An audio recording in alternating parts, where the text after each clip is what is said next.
چی طور دشمنم دوستم شود.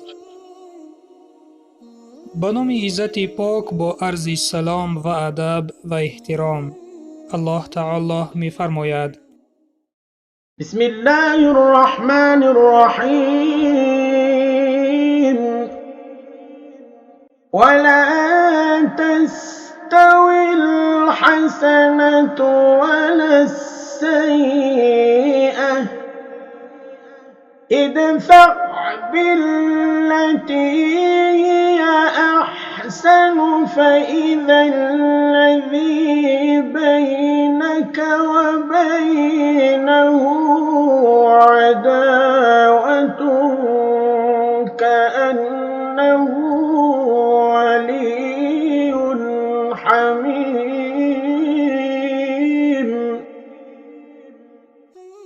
یعنی خوبی و بدی برابر نیستند. همیشه به نیکوترین طرز پاسخ ده تا کسی که میان تو و او دشمنی است چون دوستی مهربانی تو گردد. سوره فصلت آیت 34. بله شنونده عزیز، هیچگاه خوبی و بدی برابر شده نمی توانند و خداوند در این آیت کلمه خوبی را پیش از کلمه بدی آورد. این هم یک حکمت است که خوبی همیشه بهتر و بالاتر از بدی است. جای خوبان جنت و جای بدکاران و بدکیشان چقوری دوزخ است. در دوام آیت خداوند امر می کند که نه تنها به دوستان خود بلکه به دشمنان خود هم ما با نیکوترین صورت پاسخ دهیم که این سبب می شود که دشمنان ما دوست مهربان ما می گردند. بیاید این را در عمل از حیات پیامبر صلی الله علیه و سلم دیده می برایم. چون مشرکان قریش حاضر بودند که محمد صلی الله علیه و سلم را کشند و سوی قصد هم کردند، لیکن جواب پیامبر صلی الله علیه و سلم به آنها به نیکوترین صورت بود.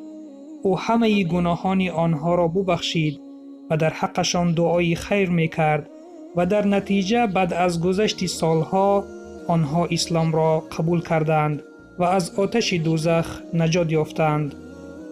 ای شنونده عزیز، آیا تو نمیخواهی از این طریق استفاده بری؟ حال آنکه آن شخصی که به تو دشمنی دارد مسلمان است نه کافر، و ببین که حبیب خدا صلی الله علیه و سلم با کافران چی معامله میکرد. آیا معامله تو با مسلمانان چنین است؟ پس اگر ما امت حقیقی باشیم از او صلی الله علیه و سلم درس عبرت بگیریم. ما مسلمانان می‌دانیم که دشمنی کرده قهری شدن بیش از 3 روز در اسلام حرام است، اما طول سالهاست که ما با یکدیگر دشمنی ورزیده قهری می‌شویم. این قهرگی و کینه و دشمنی نه تنها در بین بیگانگان بلکه امروزها در بین پدر و پسر، برادران، خواهران، عمه و عمک و تقا، خاله و خویش و تبار و یار و دوست اوج گرفته ایستاده است. میدانید سبب در چیست؟ آیا این را می خواهید بدانید؟ پس به این آیت نگرید. سبب در آن است که ما این فرموده الله را به جای نآورده ایستاده ایم. الله تعالی به ما امر می کند که با نیکوترین صورت پاسخ بدهیم و این دشمنی ما دوستی بهترین ما می گردد. ما باشیم پیروی از نفس اماره خود کرده کبر و غرور کرده دشمن خود را دشمنتر می گردانیم. پس ما پیروی از کی کرده ایستاده ایم؟ مگر ما بنده خدا نیستیم؟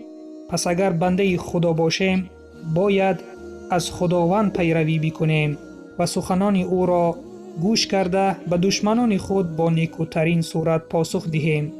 اگر چندی که ما سبب جنگ و قهرگی و دشمنی نشده باشیم هم، پس ما باید پیروی از الله بکنیم.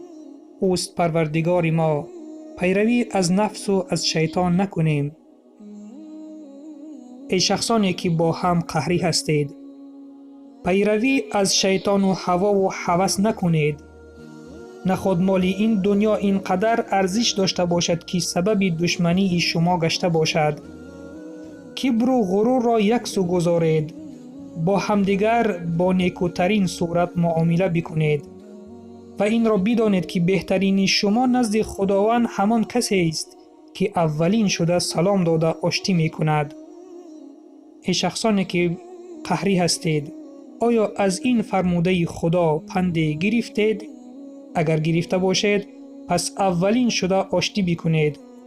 اگر هیچ تأثیر به شما نکرده باشد، از خداوند طلب می کنیم تا شفقت و رحمت را در قلب‌های شما پیدا گرداند. خداوند و شاهد باش که من به بندگانت رسانیدم، عمل کردن بر دوش هر یکی آنهاست. و سلام بر آن شخصانی که راه هدایت را پیش گرفتند.